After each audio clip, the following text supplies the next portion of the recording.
വിശ്വാസയോഗ്യമായിട്ട് കിട്ടിയിട്ടുണ്ട് പോലും കഴിയൂല എന്നുള്ളത്. പിന്നെ എന്തിനാ മുസ്ലിംമാരെ ഞങ്ങളോട് കരിക്കാൻ പറഞ്ഞത്? അള്ളാന്റെ റസൂലിന്റെ മുടി ഞങ്ങൾ കരിക്കാൻ തയ്യാറാവും നിങ്ങൾ വിചാരിച്ചോ?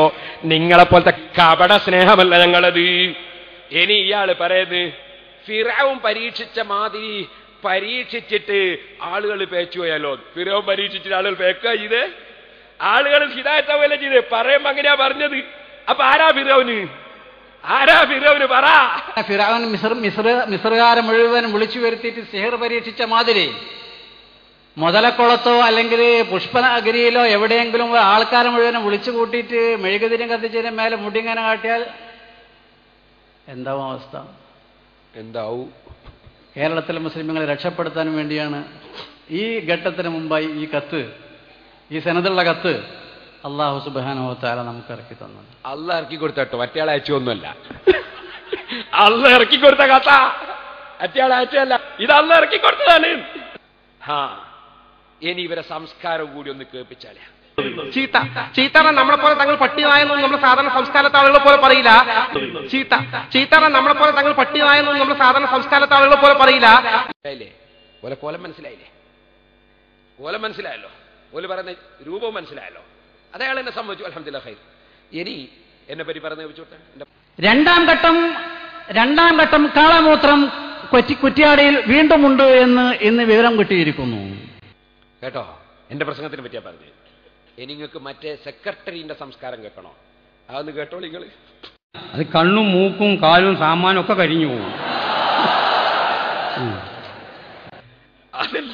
അതല്ല, അത് കേൾപ്പിക്കേണ്ട അറിയില്ല എന്നോട്, നിങ്ങളോട് ഞാൻ അത് മനുഷ്യമാർപ്പ് കേൾപ്പിക്കാൻ പറ്റുമോ? ഞാൻ ഒരു വേറൊന്നുണ്ട് തെറ്റി, അത് ഞാൻ കേൾപ്പിക്കണ്ടെന്ന് വിചാരിച്ചതാ.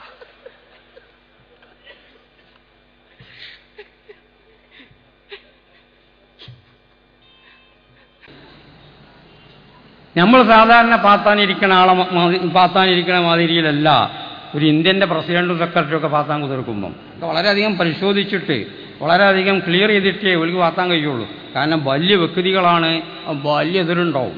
അപ്പം നിയമം തന്നെ ആളെ വെയിറ്റ് അനുസരിച്ച് എതിരുണ്ടാവും. ഇയാളെ സമസ്തന്റെ സെക്രട്ടറി ആക്കാൻ പറ്റുമോ? ഇല്ല, നിങ്ങൾ പറയും. ആ സമസ്ത നമുക്ക് തുടരാൻ പറ്റുമോ? ആലോചിക്കും. സുബ്ഹാനല്ലാഹ്, ഇന്ത്യന്റെ പ്രസിഡന്റ് ആയാൽ അതുകൊണ്ട് ഞാൻ പറയുന്നില്ല. ബഹുമാനപ്പെട്ട ഇബ്നു ഹജർ ഹൈതമി റളിയല്ലാഹു അൻഹു പറഞ്ഞത് എന്താ? സുബ്ഹാനല്ലാഹ്, വമിമ്മാ യുൻഹാ അൻഹുൽ ഫഹ്സു വബദാഅത്തുൽ ലിസാനി. ഒരിക്കലും തന്നെ വഷളായ വർത്തമാനം നാവുകൊണ്ട് പറയാൻ പറ്റൂല, അങ്ങനെ പറയാൻ പാടില്ല. വൽ ഹദീസു സ്വഹീഹത്തു ഫീഹി കസീറത്തുൻ മഅറൂഫാ. അത്തരത്തിലുള്ള വഷളായ വർത്തമാനം പറയാൻ പാടില്ല എന്നതിന് സഹീഹായ ഒരുപാട് ഹദീസ് തെളിവുകളാണ്. ഇസ്ലാമിന്റെ സംസ്കാരം പഠിക്കാതെ സമസ്തയാണ്, സമസ്തന്റെ സെക്രട്ടറിയാണ്, സമസ്തന്റെ നേതാക്കളാണെന്നും പറഞ്ഞിട്ട് ഇതാണ് സമസ്ത എന്ന് പറഞ്ഞാൽ ആ സമസ്തക്ക് സനദില്ല കേട്ടോ, ആ സമസ്തക്ക് നിലനിൽപ്പില്ല കേട്ടോ. സമസ്തയുണ്ട് മക്കളെ. ബഹുമാനപ്പെട്ട കണ്യത്തുസ്താദിന്റെ പ്രഗൽഭനായ ശിഷ്യൻ മഹാനായ താജുൽ ഉലമാ സയ്യിദ് അബ്ദുറഹ്മാനുൽ ബുഖാരി, അതേ കണ്യത്തുസ്താദ് ജീവിച്ചിരിക്കുന്ന കാലത്ത് തന്നെ കണ്യത്തുസ്താദ് പല യോഗത്തിലും വരാറില്ല.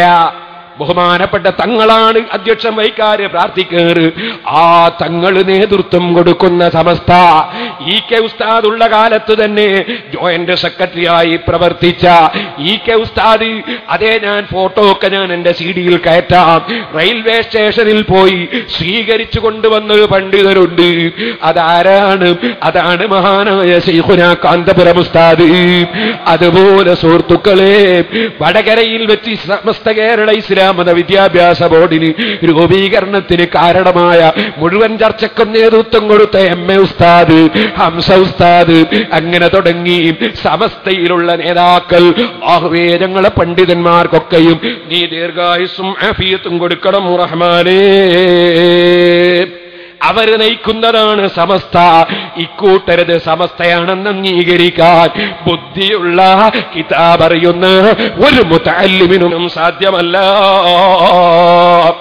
അക്കൂട്ടത്തിലുണ്ട്, അത്രത്തോളം മോശമില്ലാത്ത ചിലരവരെ കൂട്ടത്തിലുണ്ട്.